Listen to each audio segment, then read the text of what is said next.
नमस्ते प्रणाम।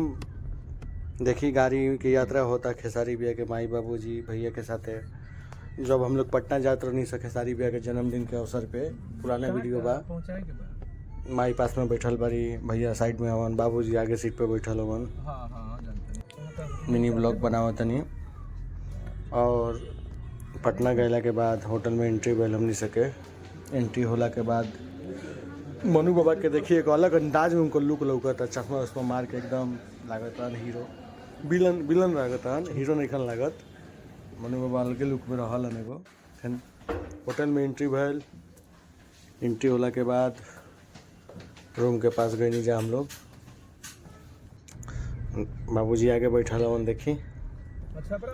एंट्री होला के बाद हम लोग जब रूम में गई सा तो देखिए हंसी मजाक कुछ बात भैल माई के साथ आ भैया के साथ। देखिए कितना हंसी होता है।